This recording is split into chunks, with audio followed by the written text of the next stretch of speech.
Hello दोस्तों, हम इस पुस्तक से हिंदी के वस्तुनिष्ठ प्रश्नों का अभ्यास कर रहे हैं, जिसमें हम हिंदी साहित्य के इतिहास संबंधी आदिकाल, भक्तिकाल, रीतिकाल, आधुनिक काल और हिंदी गद्य साहित्य के इतिहास से संबंधी सभी प्रश्नों का अभ्यास कर चुके हैं। और इस समय हम नाटक व एकांकी से संबंधित जो भी वस्तुनिष्ठ प्रश्न हैं उनका अभ्यास कर रहे हैं। तो अगर आप लोगों ने अभी तक पिछले प्रश्नों का अभ्यास नहीं किया है तो आप प्लेलिस्ट के माध्यम से पिछले सभी प्रश्नों का अभ्यास करके अपनी तैयारी को बेहतर बना सकते हैं, क्योंकि हम ऐसा प्रयास करते हैं कि अभ्यास के दौरान जो भी चीजें आपको याद कराई जा सकती हैं उन्हें याद कराया जाए और जो कुछ भी समझाने योग्य है उसे समझाकर तब प्रश्न को हल कराया जाए। तो अगर आप एक बार पिछले सभी प्रश्नों का अभ्यास कर लेंगे तो आगे के प्रश्न समझने में भी आपको बहुत आसानी रहेगी। इसका जो लिंक है प्लेलिस्ट का वो आपको डिस्क्रिप्शन बॉक्स में मिल जाएगा और पीडीएफ के लिए आप लोग टेलीग्राम चैनल से जुड़ सकते हैं, वहां आपको इसका पीडीएफ उपलब्ध करा दिया जाएगा। आप हिंदी विषय से जुड़े हुए किसी भी एग्जाम की तैयारी कर रहे हो, अर्थात कोई भी ऐसी परीक्षा जिसमें हिंदी विषय से जुड़े हुए प्रश्न आते हैं, तो ये सभी प्रश्न आपके लिए अति महत्वपूर्ण हैं। अभी हम जहां तक प्रश्नों को देख चुके थे उसके आगे शुरुआत करते हैं। हमने प्रश्न संख्या 304 तक देख लिया था, उसके आगे प्रश्न देखने हैं। अगर आप लोग लगातार क्लास से जुड़े हुए हैं और अभ्यास कर रहे हैं निरंतर, तो आशा करती हूँ कि आपकी तैयारी बहुत बेहतर चल रही होगी। अभी अगला प्रश्न है कि निम्नलिखित नाटकों का उनके रचनाकारों के साथ सुमेलित कीजिए। कुछ नाटक दिए गए हैं और रचनाकार दिए गए हैं, उनको सुमेलित करना है। तो यहाँ पर पहला है हानूश, फिर दशरथ नंदन, पैर तले जमीन और तिलचट्टा। तो हानूश ये भीष्म साहनी जी का नाटक है, तो ये इसका दूसरा होगा। दशरथ नंदन ये जगदीश चंद्र माथुर जी का है, तीसरा। उसके बाद है पैर तले जमीन, ये मोहन राकेश जी का है, ये अपूर्ण है, पूरा नहीं लिख पाए थे वे। उसके बाद है तिलचट्टा, तिलचट्टा मुद्रा राक्षस का है, पहला। तो इसके अनुसार विकल्प बी सही होगा, हानूश भीष्म साहनी। साथ में हमें इसके प्रकाशन वर्ष भी देखते चलना है। तो हानूश जो है ये 1977 ईस्वी में प्रकाशित हुआ था। दशरथ नंदन जगदीश चंद्र माथुर जी का ये 1974 ईस्वी में प्रकाशित हुआ। पैर तले जमीन मोहन राकेश का ये अपूर्ण था। तिलचट्टा मुद्रा राक्षस का ये 1973 में प्रकाशित हुआ और रतिका कंगन सुरेंद्र वर्मा जी का है, ये 2010 में प्रकाशित हुआ। सुरेंद्र वर्मा जी ने बहुत नाटक लिखे, जिसमें द्रौपदी, सेतुबंध इत्यादि बहुत महत्वपूर्ण नाटक हैं। अगला प्रश्न है शंकर शेष द्वारा रचित नाटक नहीं है। कौन सा नाटक है इसमें जो कि शंकर शेष द्वारा रचित नहीं है? तो अगर आप निरंतर अभ्यास कर रहे हैं तो जैसे ही आप पहला विकल्प देखेंगे कोर्ट मार्शल, आपको पता है कि कोर्ट मार्शल किसकी रचना है? स्वदेश दीपक जी की है, जो कि 1991 ईस्वी में प्रकाशित हुई थी। चूंकि ये स्वदेश दीपक जी की है इसलिए शंकर शेष जी की नहीं हो सकती, पहला ही विकल्प सही होगा। अन्य विकल्प है एक और द्रोणाचार्य, घरौंदा और अरे मायावी सरोवर। तो ये तीनों ही शंकर शेष जी की ही रचनाएं हैं, उनके ही नाटक हैं।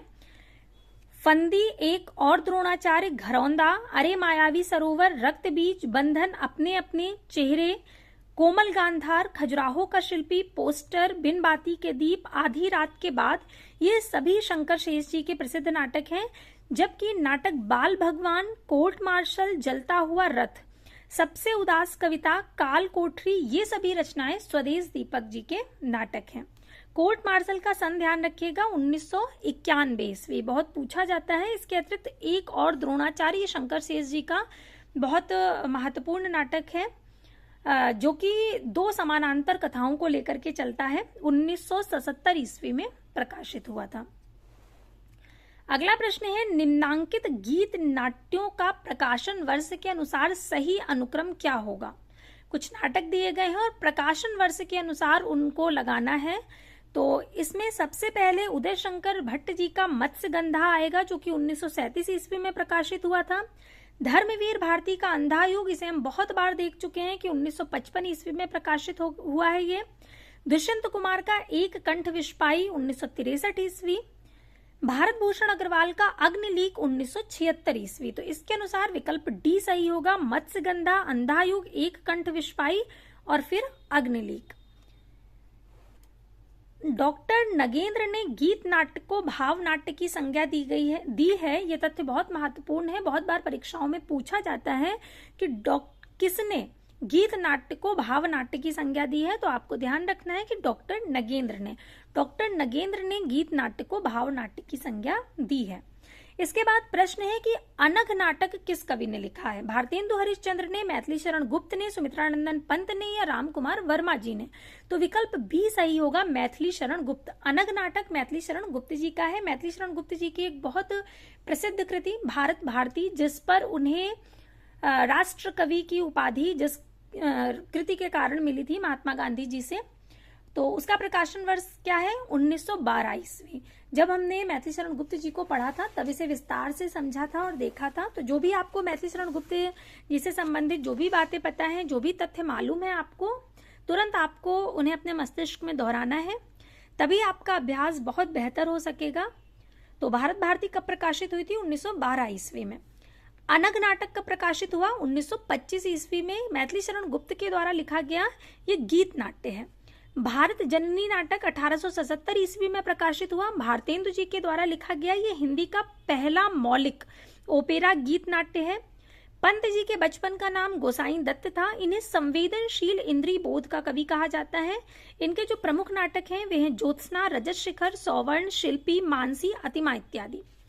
राम कुमार वर्मा की प्रथम एकांकी संग्रह पृथ्वीराज की आंखें सन 1936 ईस्वी में प्रकाशित हुई थी, जबकि इन्होंने हिंदी में सर्वप्रथम पश्चिमी नाट्य विधान को ध्यान में रखकर बादल की मृत्यु एकांकी की रचना की थी। 1930 ईस्वी में प्रकाशित हुआ था बादल की मृत्यु। इसे ही हिंदी का पहला एकांकी मानते हैं बहुत से आलोचक। कुछ लोग एक घूट जो कि जयशंकर प्रसाद जी का है, वो भी 1930 में प्रकाशित हुआ था, उसे भी मानते हैं। लेकिन क्योंकि ये पश्चिमी नाट्य विधान पर लिखी गई पहली एकांकी थी, इसलिए अधिकांशतः इसी को माना जाता है।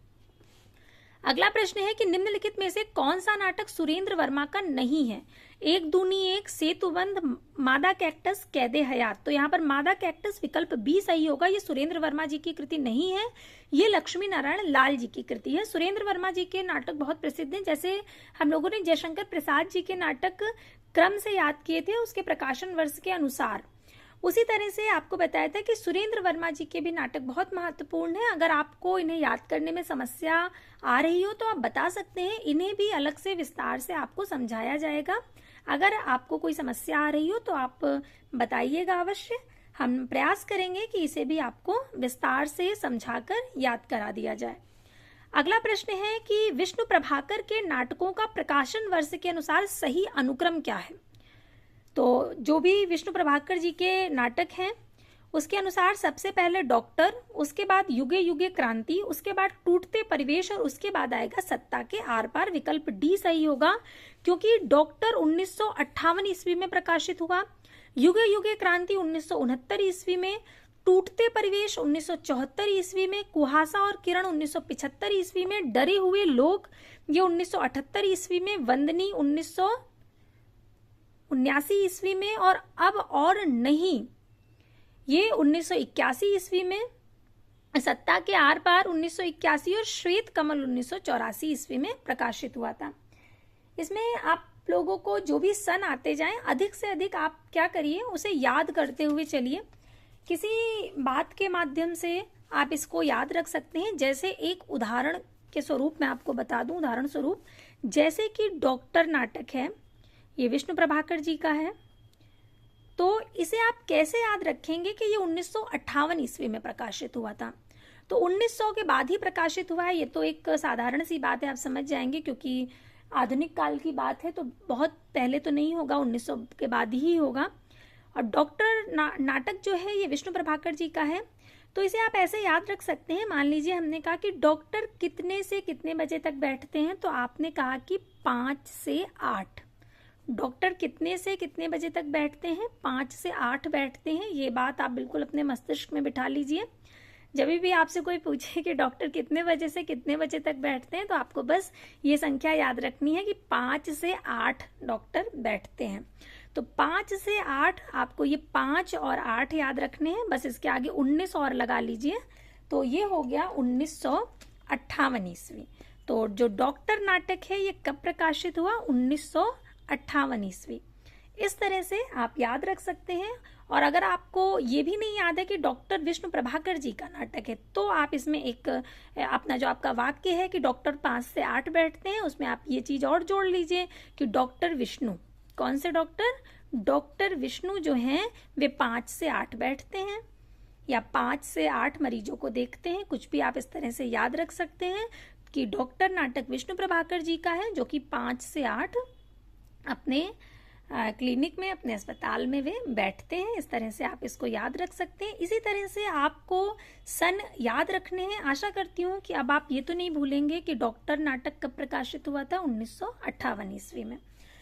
इसी तरह से जो भी है आप प्रयास करिए कि आप उन्हें किसी वाक्य के माध्यम से जोड़ करके याद रखिए, और फिर हमेशा आपको वो वाक्य नहीं याद रखना होगा। आप जितना अभ्यास करेंगे वो धीरे धीरे आपको रट जाएगा, फिर आप वो वाक्य भूल जाएंगे जिसके माध्यम से आपने याद किया था, बस आपको सन याद रह जाएगा। फिर जैसे ही आप देखेंगे डॉक्टर, आपको अपने आप याद आ जाएगा 1958 ईस्वी। ये अभ्यास से होता है, एक दिन में नहीं होगा, लेकिन अगर आप निरंतर अभ्यास कर रहे हैं तो एक दिन अवश्य हो जाएगा। तो युगे युगे क्रांति, इसी तरह से 1969, टूटते परिवेश 1974, कुहासा और किरण 75, डरे हुए लोग 78, वंदनी, अब और नहीं, सत्ता के आर पार, श्वेत कमल इत्यादि अभी देख चुके हैं हम लोग। अब अगला प्रश्न देखते हैं कि निम्नलिखित नाटकों का प्रकाशन वर्ष के अनुसार सही अनुक्रम क्या होगा। तो फिर देखिए डॉक्टर आ गया। अब डॉक्टर तो हमें पता ही 1958 ईस्वी विष्णु प्रभाकर जी का है। कर्फ्यू लक्ष्मी नारायण लाल जी का है 1972 ईस्वी। कबीरा खड़ा बाजार में भीष्म साहनी 1981 ईस्वी। कोर्ट मार्शल स्वदेश दीपक का 1991 ईस्वी में प्रकाशित हुआ था। तो इसके अनुसार विकल्प बी सही होगा। सबसे पहले डॉक्टर, फिर कर्फ्यू, फिर कबीरा खड़ा बाजार में, और फिर कोर्ट मार्शल। कोर्ट मार्शल कब प्रकाशित हुआ? 1991 ईस्वी में। अब अगला प्रश्न देखते हैं। अगला प्रश्न है कि निम्नलिखित नाटकों को उनके रचनाकारों के साथ सुमेलित करना है। नाटक दिए गए हैं, नाटककारों के नाम दिए गए हैं और उन्हें सुमेलित करना है। भारत दुर्दशा किसका है? भारतेंदु हरिश्चंद्र जी का है। इसे भी हम बहुत बार याद कर चुके हैं। इसका सन भी हमने याद किया था कि 1880 ईस्वी में प्रकाशित हुआ था।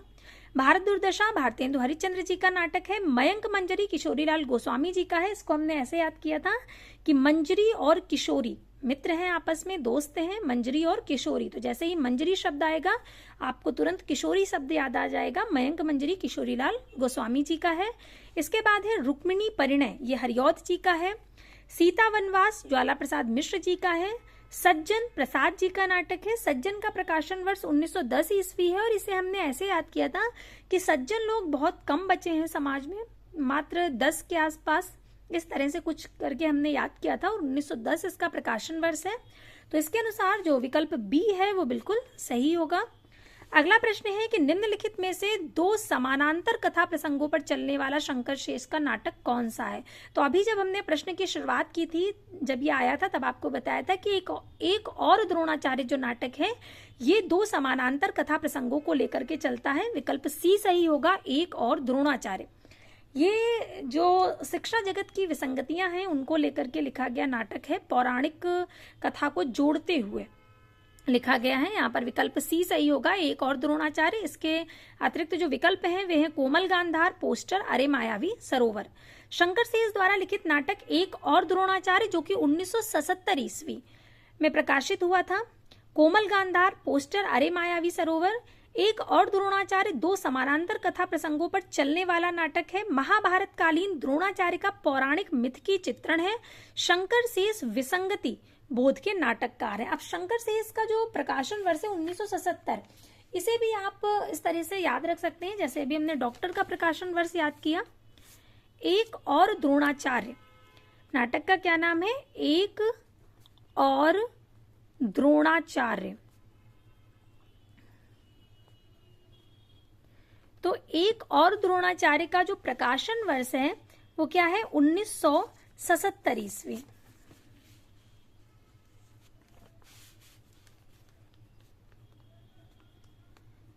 इसका जो अंतिम में आ रहा है वो है 7 7 7 7, ऐसे लिखते हैं। 7 7 से आप साथ साथ याद रख सकते हैं। तो जो एक और द्रोणाचार्य नाटक है ये 2 कथा प्रसंगों को साथ साथ लेकर चलता है। जैसे ही एक और द्रोणाचार्य नाटक की बात आती है तो इसकी विशेषता क्या है? अब एक और द्रोणाचार्य की विशेषता यही है कि ये 2 कथा प्रसंगों को साथ साथ लेकर चलता है, और साथ साथ से आप साथ साथ याद रख सकते हैं, और साथ साथ से आपको ये याद रखना है कि अंत में 7 7 आया है और आगे 19 आपको और लगा देना है। तो 1977 ईस्वी इसका प्रकाशन वर्ष, आप इसको इस तरह से याद रख सकते हैं। ये इसका प्रकाशन वर्ष हो गया एक और द्रोणाचार्य का। तो एक और द्रोणाचार्य की जो विशेषता है वो यही है कि एक तो ये पौराणिक प्रसंग को लेकर के चलता है, और एक जो आधुनिक शिक्षा जगत की जो विसंगतियां हैं उनको साथ लेकर के चलता है। इस तरह से ये 2 कथा प्रसंगों को क्या कर रहा है, साथ साथ लेकर के चल रहा है, और साथ साथ से साथ साथ याद रहेगा, और 77 इस तरह से हम याद रख सकते हैं। और 1977 एक और द्रोणाचार्य का ये प्रकाशन वर्ष हो गया। तो अभी हमने एक और याद कर लिया, एक और द्रोणाचार्य का प्रकाशन वर्ष 1977 ईस्वी, डॉक्टर का प्रकाशन वर्ष 1958 ईस्वी। तो ये तो आपको याद ही रहेगा कि डॉक्टर कब से कब तक बैठते हैं, 5 से 8। तो अभी आपसे कोई भी पूछेगा तो आप यही बता देंगे। तो अभी आगे देखते हैं। यहां तक हमने प्रश्न देख लिया था। अब प्रश्न है कि प्रकाशन काल की दृष्टि से महिला नाटककारों के नाटकों का सही अनुक्रम क्या है। अब यहाँ पर महिला नाटककारों के नाटक दिए गए हैं। बिना दीवारों का घर, ठहरा हुआ पानी, जो राम रचि राखा, और नेपथ्य राग। नेपथ्य राग अभी हमने पिछली ही क्लास में याद किया था कि नेपथ्य से जो राग सुनाई दे रहा है, नेपथ्य किसे कहते हैं, जो रंगमंच के का पिछला भाग होता है, पीछे का भाग होता है, उसे नेपथ्य कहते हैं। तो नेपथ्य से जो राग सुनाई दे रहा है वो किसका है, मीरा का। इस तरह से हमने याद रखा था कि नेपथ्य राग मीराकांत का नाटक है। बिना दीवारों का घर मन्नू भंडारी जी का है। तो इसको आप ऐसे याद रख सकते हैं कि बिना दीवारों का घर मन्नू भंडारी जी का, कि अगर आपको कहीं भंडार करना है, बहुत सारी मतलब चीजों का कहीं आपको एक जगह इकट्ठी करनी है, भंडार करना है, तो वहां पर बहुत सारी दीवारें होंगी, तो भंडार में समस्या आएगी। भंडार के लिए कोई बिना दीवारों का घर हो तो वो ज्यादा सही रहेगा। इस तरह से आप इसको भंडार शब्द से जोड़ करके याद रख सकते हैं। ठहरा हुआ पानी, शांति मेहरोत्रा, ये आप ऐसे याद रख सकते हैं कि जो ठहरा हुआ पानी होता है, आप कभी ठहरे हुए पानी को देखिएगा, वो हृदय में एक शांति का भाव लाता है। एक पानी आप देखिए, नदी देखिए, उसमें बहुत लहरें उठ रही हो, समुद्र में बहुत लहरें उठ रही हो, बहुत ऊंची ऊंची लहरें, तो वो मन में शांति का भाव नहीं लाएगा। और जब आप शांत पानी देखेंगे, ठहरा हुआ बिल्कुल, जिसमें लहरें ना उठ रही हो बहुत अधिक, तो ऐसा पानी जो ठहरा हुआ पानी होता है वो मन में शांति का भाव लाता है। तो ठहरा हुआ पानी मन में कैसा भाव लाता है, शांति का। तो ठहरा हुआ पानी किसकी रचना हो गई, शांति मेहरोत्रा की। इसे आप इस तरह से याद रख सकते हैं। जो राम रचि राखा मृणाल पांडे जी का है, और नेपथ्य राग मीराकांत जी का है। तो इसका जो प्रकाशन वर्ष है, बिना दीवारों का घर 1965 ईस्वी, ठहरा हुआ पानी 1975 ईस्वी, जो राम रचि राखा 1981 ईस्वी, और नेपथ्य राग 2004 ईस्वी। तो इसके अनुसार विकल्प बी जो है वो बिल्कुल सही होगा। अगला प्रश्न है, निम्नलिखित एकांकियों को उनके एकांकीकारों के साथ सुमेलित कीजिए। कुछ एकांकी दी गई हैं और कुछ एकांकीकार दिए गए हैं, और उन्हें सुमेलित करना है। तो सबसे पहले जोक एकांकी का नाम है, उसके बाद शिवाजी का सच्चा स्वरूप, उसके बाद प्रतिभा का विवाह, और उसके बाद पृथ्वीराज की आंखें। तो जो जोक एकांकी है ये उपेंद्र नाथ अश्क जी का है। जोक एक जीव होता है, देखा होगा आपने, छोटा सा होता है और ये खून चूसता है। इसका जो दोनों सिरे होते हैं वहां पर डंक होते हैं और वो खून चूस लेता है इंसान का, जिसके भी अगर ये काटता है तो बिल्कुल खून चूसने का काम करता है। इसका एक अन्य नाम लीच भी होता है जोक का। तो अगर जोक आपके चिपक जाए कहीं पर तो अश्क बहेंगे ना। तो इस तरह से आप याद रख सकते हैं कि जोक जो एकांकी है वो किसका है, अश्क जी का है। जोक अगर आपके चिपक जाएगी तो अश्क बहेंगे अपने आप ही। तो उपेंद्र नाथ अश्क, इस तरह से आप इसे याद रख सकते हैं। शिवाजी का सच्चा स्वरूप सेठ गोविंद दास, प्रतिभा का विवाह भुवनेश्वर, पृथ्वीराज की आंखें डॉक्टर राम कुमार वर्मा।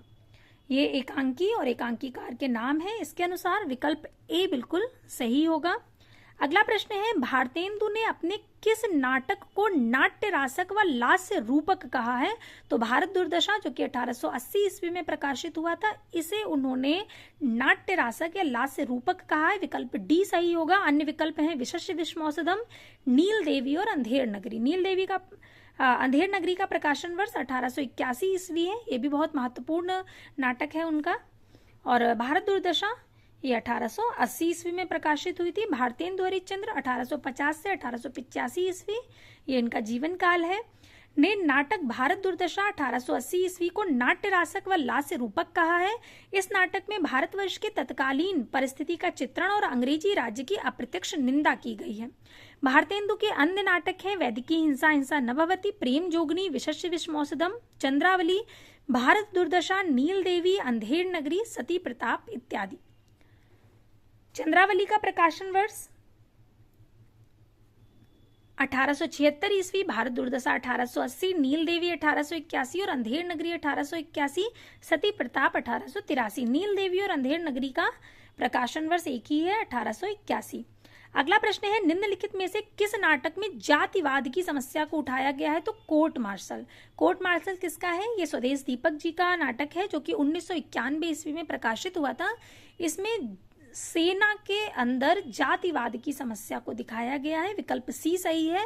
अन्य विकल्प है नाटक बाल भगवान, जलता हुआ रथ, सबसे उदास कविता। कोर्ट मार्शल नाटक में जातिवाद की समस्या को उठाया गया है। स्वदेश दीपक प्रगतिशील नाटककार हैं। इनके प्रमुख नाटक हैं नाटक बाल भगवान।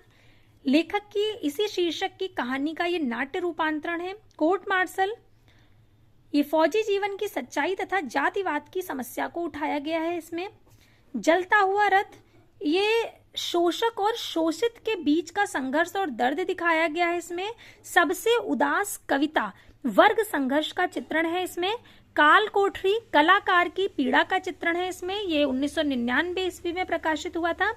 सबसे उदास कविता 1998 ईस्वी, जलता हुआ रथ 1998 ईस्वी। आपको साथ साथ में प्रकाशन वर्ष भी देखते हुए चलना है, क्योंकि प्रकाशन वर्ष भी बहुत महत्वपूर्ण है, पूछे जाते हैं और प्रकाशन वर्ष के अनुसार उन्हें क्रम में लगाने के लिए भी आता है। तो नाटक बाल भगवान 1989 ईस्वी 1979 ईस्वी और कोर्ट मार्शल 1991 ईस्वी, जलता हुआ रथ 1998 ईस्वी और ये भी 1998 ईस्वी, काल कोठरी 1999 ईस्वी। अगला प्रश्न है कि निम्नलिखित में से रामेश्वर प्रेम का कौन सा नाटक बेन जॉनसन ने नाटक वाल्पोनी और दी फॉक्स का हिंदी रूपांतरण है? तो जो लोमड़ वेश नाटक है वो इसका रूपांतरण है। विकल्प बी सही होगा। नाम से ही आपको समझ में आ रहा होगा, दी फॉक्स और लोमड़ वेश, तो विकल्प बी सही है, लोमड़ वेश। अन्य विकल्प हैं राजा नंगा है, शस्त्र संतान और कैंप। यहाँ पर विकल्प बी सही होगा। रामेश्वर प्रेम का अनुदित नाटक लोमड़ वेश, जो कि 1980 ईस्वी में प्रकाशित हुआ था, ये वेन जॉनसन के नाटक वॉल्पोनी या दी फॉक्स का हिंदी रूपांतर है। वह मूल रूप में अंग्रेजी में है। इनके अन्य नाटक निम्नलिखित हैं चारपाई, राजा नंगा है, कालपात्र, अज्ञात घर, अंतरंग, कैंप और शस्त्र संतान। अगला प्रश्न है कि निम्नलिखित में से किस एकांकी में संयुक्त परिवार की समस्या को उठाया गया है? तो सूखी डाली में। सूखी डाली एकांकी आप लोगों ने पढ़ा होगा, क्योंकि ये पाठ्यक्रम में लगा हुआ एकांकी है। विकल्प सी सही होगा, सूखी डाली। अन्य है अधिकार का रक्षक, बहने और तौलिए। सूखी डाली उपेंद्रनाथ अश्क की एकांकी है। इसमें संयुक्त परिवार की समस्या को दर्शाया गया है कि एक बड़े परिवार में कैसे सभी को संतुष्ट करते हुए एवं एकता के सूत्र में बांध कर रखा गया है। उपेंद्रनाथ अश्क के एकांकी हैं जोक, लक्ष्मी का स्वागत, पहेली, आपस का समझौता, अधिकार का रक्षक, बहने, सूखी डाली, तौलिए, पापी, वैश्य आदि। इसके बाद प्रश्न है कि कालक्रम की दृष्टि से निम्नलिखित नाटकों का सही अनुक्रम क्या होगा? सबसे पहले है त्रिशंकु, जो कि बृजमोहन शाह जी का है। ये 1973 ईस्वी में प्रकाशित हुआ था। आला अफसर मुद्रा राक्षस का 79 में प्रकाशित हुआ, ये 1979 में। भूख आग है कृष्ण बलदेव वैद्य 1998 ईस्वी। विश्ववंश राजेश जैन का 1999 ईस्वी में प्रकाशित हुआ। तो प्रकाशन वर्ष के अनुसार विकल्प ए बिल्कुल सही होगा। त्रिशंकु, आला अफसर, भूख आग है और फिर विश्ववंश। अगला प्रश्न है कि मुद्रा राक्षस के तिलचट्टा नाटक में तिलचट्टा किसका प्रतीक है? तो जो तिलचट्टा है ये यौन कुंठाओं का प्रतीक है, विकल्प ए सही होगा। अन्य विकल्प है मानव मन की पाश्विक प्रवृत्तियों का, अधिकारी वर्ग का, स्वार्थपरता व क्रूरता का, समाजव्यापी संत्रास का। तो विकल्प ए सही होगा, यौन कुंठाओं का। हिंदी साहित्य के आधुनिक नाट्यकार मुद्रा राक्षस द्वारा लिखित प्रसिद्ध नाटक तिलचट्टा में तिलचट्टा यौन कुंठाओं को अभिव्यक्त करने वाला प्रतीक है। इनके अन्य नाटक निम्नलिखित हैं: योर्स फेथफुली, मरजीवा, तेंदुआ, प्रथम प्रस्तुति, आला अप्सर, गुफाएं, संतोला। मुद्रा राक्षस ने नाटक की भाषा को हाशिए की भाषा कहा है। नाटक नामक कृति की विधा है डॉक्टर, नाटक नहीं डॉक्टर, गलती से नाटक निकल गया। जो डॉक्टर कृति है उसकी विधा क्या है? तो अभी अभी हमने देखा था डॉक्टर कृति किसकी है, विष्णु प्रभाकर जी का नाटक है ये, जो कि कब प्रकाशित हुआ था, 1958 ईस्वी में। तो ये नाटक है, विकल्प ए सही होगा। अन्य विकल्प है प्रहसन, कहानी और गीत परक। तो हमें पता है कि डॉक्टर विष्णु प्रभाकर जी का क्या है, नाटक है, और ये कब प्रकाशित हुआ था, 1958 ईस्वी में। डॉक्टर विष्णु प्रभाकर द्वारा लिखा गया नाटक है। विष्णु प्रभाकर द्वारा लिखे अन्य नाटक है समाधि, युगे युगे क्रांति, टूटते परिवेश आदि। अगला प्रश्न है एकलव्य नामक कृति के लेखक कौन है? भगवती चरण वर्मा, राम कुमार वर्मा, नंद दुलारे बाजपेयी, या इनमें से कोई नहीं? तो विकल्प बी सही होगा, राम कुमार वर्मा। एकलव्य, रेशमी टाई, चारुमित्रा, बादल की मृत्यु, इंद्रधनुष, कौमुदी महोत्सव, पांचजन, पृथ्वीराज की आंखें, विभूति, सप्तकिरण, रूप रंग, ध्रुव तारिका, ऋतुराज, रजत रश्मि, दीपदान, कामकंदला, बापू, इंद्रधनुष, रिमझिम आदि डॉक्टर रामकुमार वर्मा के एकांकी हैं। डॉक्टर नगेंद्र सोमनाथ गुप्त तथा अज्ञे जयशंकर प्रसाद को हिंदी साहित्य की एकांकी विधा का प्रवर्तक मानते हैं। कौन कौन? डॉक्टर नगेंद्र, सोमनाथ गुप्त और अज्ञे। अभी आपको बताया था कि कुछ आलोचक हैं जो कि बादल की मृत्यु, जो कि डॉक्टर रामकुमार वर्मा जी का एकांकी है, उसे हिंदी का प्रथम एकांकी मानते हैं, और कुछ लोग जयशंकर प्रसाद जी के एक घूट को। तो जो डॉक्टर नगेंद्र हैं, सोमनाथ गुप्त हैं और अज्ञे हैं, ये जयशंकर प्रसाद को हिंदी साहित्य की एकांकी विधा का प्रवर्तक मानते हैं। इसके अतिरिक्त जो अन्य विद्वान हैं वे बादल की मृत्यु, डॉक्टर रामकुमार वर्मा जी का जो एकांकी है, उन्हें मानते हैं। अगला प्रश्न है चरणदास चोर किसकी नाट्यकृति है? चरणदास चोर ये हबीब तनवीर जी की बहुत प्रसिद्ध नाट्यकृति है। हबीब तनवीर जी ने थिएटर के लिए बहुत कार्य किया था, रंगमंच के लिए बहुत कार्य किया इन्होंने, बहुत प्रसिद्ध व्यक्तित्व है इनका, आप लोग जानते भी होंगे हबीब तनवीर जी को। उनका ये बहुत प्रसिद्ध नाटक है चरणदास चोर, विकल्प सी सही होगा। अन्य विकल्प है मुद्रा राक्षस, बलराज पंडित और नाग बोडस। इसके बाद अगला प्रश्न है कि निम्नलिखित में से कौन सा नाटक प्रसाद का नहीं है? जन्मेजय का नागयज्ञ, स्कंदगुप्त, ध्रुव स्वामी या सिंदूर की होली। तो अगर आप लोग निरंतर अभ्यास कर रहे हैं और जुड़े हुए हैं सभी क्लास से, तो आप तुरंत ही पहचान गए होंगे ये सभी नाटक जयशंकर प्रसाद जी के हैं, क्योंकि जयशंकर प्रसाद जी के नाटकों को हम क्रम से उनके प्रकाशन वर्ष के अनुसार याद कर चुके हैं। सिंदूर की होली जयशंकर प्रसाद जी का नाटक नहीं है, ये लक्ष्मी नारायण मिश्र जी का नाटक है। जन्मेजय का नागयज्ञ कब प्रकाशित हुआ था? हमने याद किया था कि जन्मेजय ने नागयज्ञ 26 वर्ष की अवस्था में किया था, इस तरह से याद किया था, 1926। स्कंदगुप्त 1928 ईस्वी में प्रकाशित हुआ था। ध्रुव स्वामी 1933 ईस्वी में प्रकाशित हुआ नाटक है।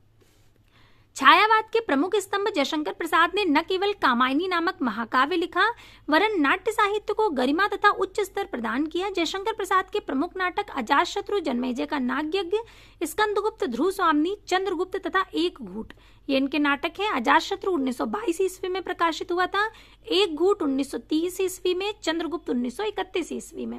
जैसे कि अभी हमने देखा और ये सब हमने याद किए थे, तो जैसा अभी इसे दोबारा दोहराया गया, तो ऐसे ही कुछ भी आपके सामने आता है और वो आपको पता है या उससे जुड़े हुए कुछ तथ्य आपको पता है, तो तुरंत आपको उसे अपने मस्तिष्क में दोहराना है, उससे वे चीजें आपके मस्तिष्क में और दृढ़ हो जाएंगी। अगला प्रश्न है कि जयशंकर प्रसाद के करुणालय का नाट्य रूप क्या है? एकांकी है, प्रतीकात्मक नाटक है, ऐतिहासिक नाटक है या गीत नाट्य है? तो विकल्प डी सही होगा, ये गीत नाट्य है। छायावादी कविता के समर्थ तथा सशक्त हस्ताक्षर और बहुमुखी साहित्यिक प्रतिभा के धनी जयशंकर प्रसाद कविता के अतिरिक्त चंद्रगुप्त, स्कंदगुप्त, ध्रुव स्वामी, जन्मेजय का नागयज्ञ तथा करुणालय जैसे अनेक नाटकों की रचना की इन्होंने। जयशंकर प्रसाद द्वारा लिखित करुणालय हिंदी का प्रथम गीत नाट्य है, यह एक अंक में लिखा गया। है प्रसाद द्वारा लिखित एकांकी एक घूट है, जबकि सज्जन, प्रायश्चित, चंद्रगुप्त, स्कंदगुप्त और ध्रुव स्वामिनी आदि इनके ऐतिहासिक नाटक हैं। अगला प्रश्न है महाभारत की कथा पर आधारित नाटक कौन सा है? अंधा युग, अंधी गली, कोणार्क या आधे अधूरे। तो विकल्प ए सही होगा, अंधा युग। अंधा युग हम कई बार देख भी चुके हैं, इसकी पुस्तक भी आपको दिखाई थी है। अंधा युग धर्मवीर भारती जी का नाटक है जो कि 1955 ईस्वी में प्रकाशित हुआ था। ये महाभारत की कथा पर आधारित है। इसके जो पात्र हैं वे भी सब महाभारत के ही पात्र हैं। गांधारी जो कि इसकी एकमात्र महिला पात्र है। धर्मवीर भारती द्वारा रचित अंधा युग एक गीत नाट्य है जो सन 1955 ईस्वी में प्रकाशित हुआ। इसका कथानक महाभारत युद्ध के 18वें दिन की संध्या से लेकर प्रभास तीर्थ में कृष्ण की मृत्यु तक के कालखंड पर आधारित है। ये भी बहुत पूछा जाता है कि इसमें कहां से कहां तक की कथा है, तो ध्यान रखिएगा 18वें दिन की संध्या से लेकर के प्रभास तीर्थ में कृष्ण की मृत्यु तक का जो कालखंड है वो लिया गया है। अंधा युग में 5 अंक हैं। कौरव नगरी, पशु का उदय, अश्वत्थामा का अर्धसत्य, गांधारी का श्राप और विजय एक क्रमिक आत्महत्या, ये 5 नाम है। इसमें सबसे पहले स्थापना आती है जिसका नाम अंधा युग है। उसके बाद 3 अंक हैं, 3 अंक के बाद अंतराल है, फिर 2 अंक हैं और फिर उसके बाद इसका जो समापन किया गया है वो है। तो इसमें जो पहला अंक है उसका नाम है कौरव नगरी। इसको हमने इस तरह से याद किया था कि कौरव नगरी में पशु का उदय हुआ, अश्वत्थामा के अर्धसत्य के कारण गांधारी ने उसे श्राप दिया जिससे एक क्रमिक आत्महत्याएं हुई। विजय एक क्रमिक आत्महत्या, पूरा ये नाम है इसका। तो इस तरह से हमने इसे याद किया था। अगर आपने नहीं देखा है तो आप पिछली क्लास अवश्य देख लीजिएगा, इसमें आपको कोई समस्या नहीं रहेगी क्योंकि इससे जुड़े हुए प्रश्न बहुत पूछे जाते हैं, ये महत्वपूर्ण है। अगला प्रश्न है कि कौन सा नाटक मोहन राकेश कृत नहीं है? इसे भी हम बहुत देख चुके हैं, तभी आपसे कह रही हूं बार बार कि आपने अगर पिछले प्रश्न नहीं देखे हैं तो अगर आप देख लेंगे तो आपको बहुत आसानी रहेगी अभ्यास में। लहरों के राजहंस जो कि 1963 में प्रकाशित हुआ था, मोहन राकेश जी का नाटक है। आधे अधूरे 1969 में प्रकाशित हुआ, मोहन राकेश जी का नाटक है। आषाढ़ का एक दिन 1958 ईस्वी में प्रकाशित हुआ, मोहन राकेश जी का नाटक है। रक्त कमल ये लक्ष्मी नारायण लाल जी का नाटक है, ना कि मोहन राकेश जी का, इसलिए विकल्प सी सही होगा। रक्त कमल डॉक्टर लक्ष्मी नारायण लाल का नाटक है, ना कि मोहन राकेश का। आधुनिक काल के सशक्त नाटककारों में मोहन राकेश शीर्ष पर हैं। यद्यपि उन्होंने केवल 3 नाटकों की रचना की है, तथापि संख्या में कम होने पर भी उनके नाटक हिंदी में अपना विशिष्ट स्थान रखते हैं। उनके नाटकों के नाम है आषाढ़ का एक दिन, लहरों के राजहंस, आधे अधूरे।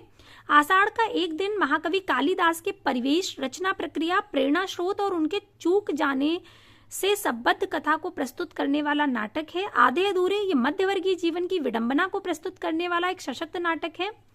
इसके विषय में भी हम लोग विस्तार से देख चुके हैं। महेंद्र नाथ जुनेजा, बिन्नी, किन्नी इत्यादि इसके पात्र हैं। सावित्री। लहरों के राजहंस में नंद और सुंदरी की कथा महात्मा बुद्ध के परिप्रेक्ष्य में प्रस्तुत की गई है। अगला प्रश्न है कि कौन सी कृति भारतेंदु हरिश्चंद्र की नहीं है? भारत हरण, भारत दुर्दशा, अंधेर नगरी या वैदिकी हिंसा, हिंसा न भवति। तो विकल्प ए सही होगा, भारत हरण। ये भारतेंदु जी की कृति नहीं है। इसके अतिरिक्त ये सभी भारतेंदु जी की हैं। भारत दुर्दशा कब प्रकाशित हुई थी? 1880 ईस्वी में। अंधेर नगरी 1881 ईस्वी में। अंधेर नगरी के अतिरिक्त नील देवी का प्रकाशन वर्ष भी 1881 ईस्वी है। भारत हरण देवकी नंदन त्रिपाठी द्वारा लिखित नाट्य कृति है, ना कि भारतेंदु हरिश्चंद्र जी की। अंधेर नगरी, भारत दुर्दशा, वैदिकी हिंसा, हिंसा न भवति ये भारतेंदु जी की नाट्य रचनाएं हैं। भारतेंदु हरिश्चंद्र ने कुल मिलाकर 17 नाटकों की रचना की है, जिसमें कुछ अनुदित है और कुछ मौलिक। अगला प्रश्न है कि प्रभुसत्ता संपन्न शासक वर्ग और गरीब शिल्पी के मध्य सहर्ष कथा को किस नाटक की विषय वस्तु बनाया गया है? तो विकल्प ए सही होगा, कोणार्क। अन्य विकल्प है शारदिया, शिल्पी व आदमी का जहर। तो कोणार्क विकल्प ए सही होगा। कोणार्क जगदीश चंद्र माथुर जी का नाटक है। प्रभुसत्ता संपन्न जो शासक वर्ग है और जो गरीब शिल्पी है उसके मध्य सहर्ष कथा को कोणार्क नाटक में विषय वस्तु बनाया गया है। इस नाटक का प्रमुख पात्र जो है उसका नाम है विशु। कोणार्क नाटक के रचयिता जगदीश चंद्र माथुर हैं। इनके अन्य नाटक निम्नलिखित हैं: शारदिया, पहला राजा, दशरथ नंदन, रघुकुल रीति, जबकि शिल्पी सुमित्रानंदन पंत का गीत नाट्य है और आदमी का जहर लक्ष्मीकांत वर्मा जी का नाटक है। अगला प्रश्न है कि सती चंद्रावली और अमर सिंह राठौर नाटकों की रचना किसने की है? तो सती चंद्रावली और अमर सिंह राठौर नाटकों की रचना की है राधाचरण गोस्वामी जी ने। विकल्प ए सही होगा। अन्य विकल्प है बालकृष्ण भट्ट, भारतेंदु हरिश्चंद्र व प्रताप नारायण मिश्र। सती चंद्रावली तथा अमर सिंह राठौर नाटकों के रचनाकार राधाचरण गोस्वामी हैं। भारतेंदु हरिश्चंद्र के प्रसिद्ध नाटक हैं भारत दुर्दशा, मुद्रा राक्षस, भारत जननी, कर्पूर मंजरी, सत्य हरिश्चंद्र, नील देवी, रत्नावली, पाखंड विडंबन, धनंजय विजय आदि। बालकृष्ण भट्ट द्वारा रचित नाटक है नल दमयंती स्वयंवर, रेल का विकट खेल, कलिराज की सभा, शिक्षादान, वृहन नला आदि। प्रताप नारायण मिश्र द्वारा रचित नाटक है गो संकट, भारत दुर्दशा, कलि कौतुक रूपक, कलि प्रभाव, हटी हमीर इत्यादि। इसमें अगर आपको याद हो, पिछली क्लास आपने ली हो कि रेल का विकट खेल, हमने इसे याद किया था कि रेल का विकट खेल कौन देखते हैं? बाल स्वरूप जो कृष्ण होते हैं, बाल अर्थात जो बच्चे होते हैं वही रेल का विकट खेल देखते हैं। इस तरह से करके कुछ हमने याद किया था, क्योंकि ये बहुत महत्वपूर्ण है। रेल का विकट खेल किसका नाटक है? तो ध्यान रखिएगा, बाल कृष्ण भट्ट जी का रेल का विकट खेल नाटक है। कलि कौतुक रूपक ये प्रताप नारायण जी का है। अगला प्रश्न है, उसमें एक कथन दिया गया है,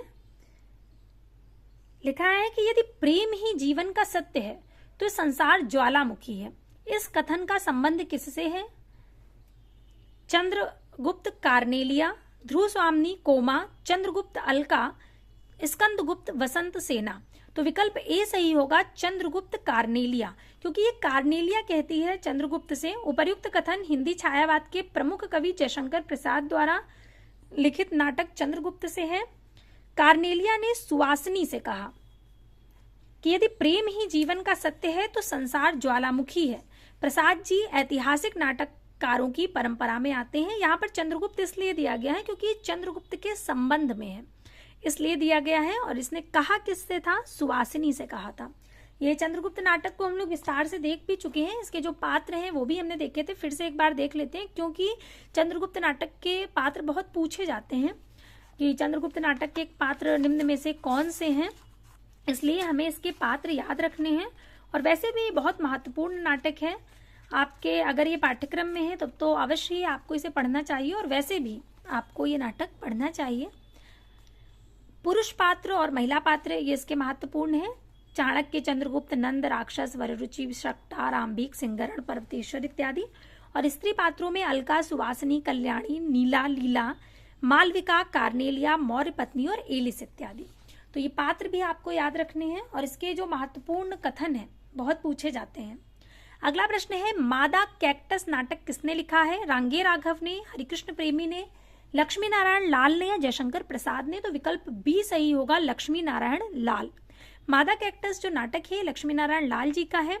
अंधा कुआं, मादा कैक्टस, तीन आंखों वाली मछली, सूखा सरोवर, नाटक बहुरंगी, नाटक तोता मैना, रात रानी, दर्पण, रक्त कमल, सूर्यमुख, कलंकी, मिस्टर अभिमन्यु, कर्फ्यू, दूसरा दरवाजा, अब्दुल्ला दीवाना, नरसिंह कथा, व्यक्तिगत, गुरु, यक्ष प्रश्न, एक सत्य हरिश्चंद्र, गंगा माटी, सगुन पंची, सब रंग, मोहभंग, पंचपुरुष, राम की लड़ाई, बलराम की तीर्थ यात्रा, कजरी वंश, सुंदर रस, कॉफी हाउस में इंतजार तथा हाथी घोड़ा चूहा आदि लक्ष्मी नारायण लाल के नाटक हैं।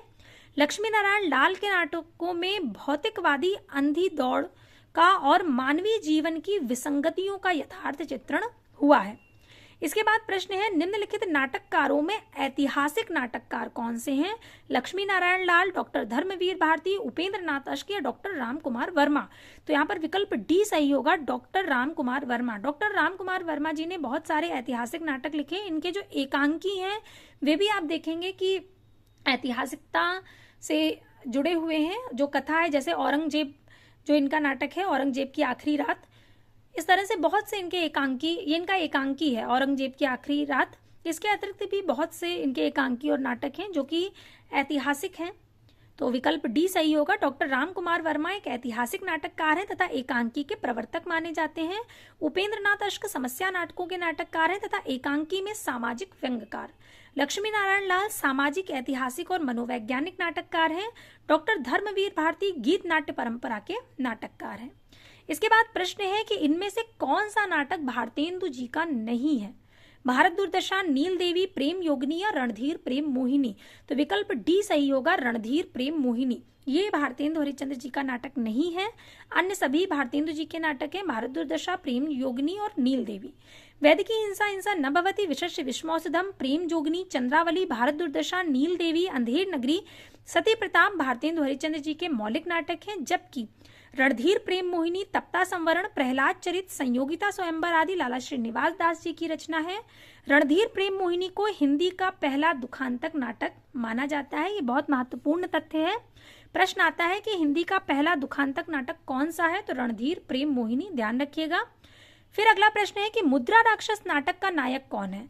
तो मुद्रा राक्षस जो नाटक है उसके नायक हैं चाणक्य, विकल्प सी सही होगा। अन्य विकल्प है सिद्धार्थक,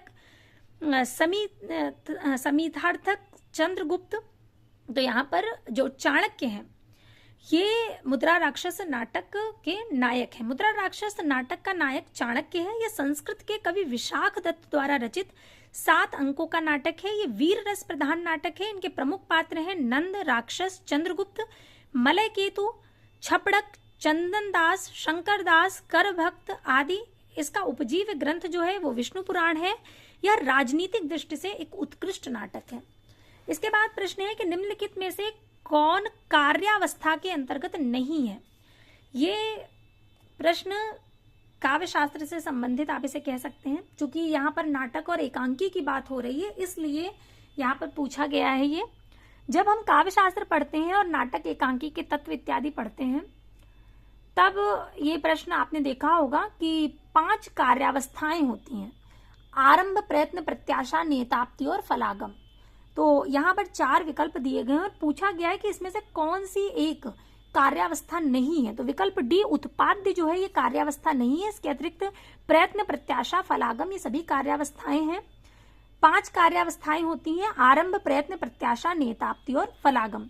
फल प्राप्ति के लिए किया जाने वाला व्यापार कार्य है या नाटक में प्रारंभ से लेकर अंत तक विस्तृत रहता है।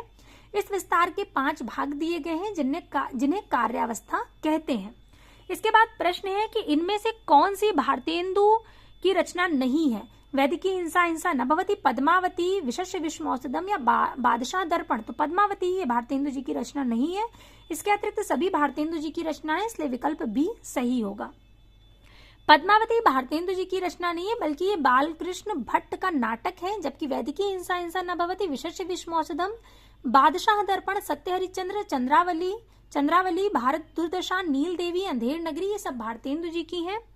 फिर प्रश्न है कि बाबू तोताराम ने जोसेफ एडिसन के नाटक कैटो का अनुवाद किस नाम से किया था? तो उन्होंने कैटो का अनुवाद किया था कृतांत नाम से। विकल्प बी सही होगा। बाबू तोताराम ने जोसेफ एडिसन के नाटक कैटो का अनुवाद कृतांत नाम से किया था। अन्य विकल्प असंगत है। अन्य विकल्प है रहस्य कथा, गुप्तचर, एज यू लाइक इट। अगला प्रश्न है 5वें पैगंबर नाटक के लेखक कौन है? तो ये भारतेंदु हरिश्चंद्र जी का नाटक है और बहुत बार परीक्षाओं में पूछा जाता है। यहाँ पर केवीएस पीजीटी 2015 में पूछा गया। इसके अतिरिक्त भी बहुत सी परीक्षाओं में पूछा गया है कि 5वें पैगंबर नाटक के लेखक कौन है। तो ध्यान रखिएगा ये भारतेंदु हरिश्चंद्र जी का नाटक है। अन्य विकल्प हैं राधा कृष्ण दास, किशोरी लाल गोस्वामी व जयशंकर प्रसाद।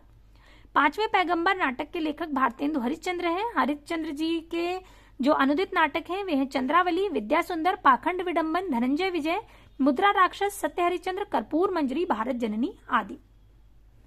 फिर प्रश्न है कि इनमें से कौन सा भारतेंदु जी का अनुदित नाटक है? भारत दुर्दशा, नील देवी, चंद्रावली या विद्या सुंदर। तो विद्या सुंदर जो कि 1868 ईस्वी में आया था, ये इनका अनुदित नाटक है और अन्य जो नाटकों के नाम है ये इनके मौलिक नाटक हैं। विद्या सुंदर भारतेंदु जी का अनुदित नाटक है, जबकि भारत दुर्दशा, नील देवी, अंधेर नगरी, वैदिकी हिंसा हिंसा न भवति, विशस्य विश्वौषधम, प्रेम जोगनी, चंद्रावली, सती प्रताप आदि ये इनके नाटक हैं। अगला प्रश्न है भारत में सबसे पहले पश्चिमी रंगमंच की स्थापना कहाँ हुई थी? पश्चिमी रंगमंच की स्थापना भारत में सबसे पहले हुई थी बंगाल में। तो यहाँ पर विकल्प सी जो है वो सही होगा, बंगाल। अन्य विकल्प है मुंबई, उज्जैन व कर्नाटक। भारत में सबसे पहले जो पश्चिमी रंगमंच की स्थापना हुई है वो बंगाल में हुई है। अंग्रेजों द्वारा प्रथम रंगशाला प्ले हाउस नाम से सन 1776 ईस्वी में कलकत्ता में स्थापित किया गया था। तो ध्यान रखिएगा विकल्प सी यहाँ पर सही होगा, बंगाल। तो आज के लिए हम लोग इतने ही प्रश्नों को रखते हैं। इसके आगे के जो प्रश्न हैं उनका अभ्यास हम अगली क्लास में करेंगे। तब तक के लिए धन्यवाद।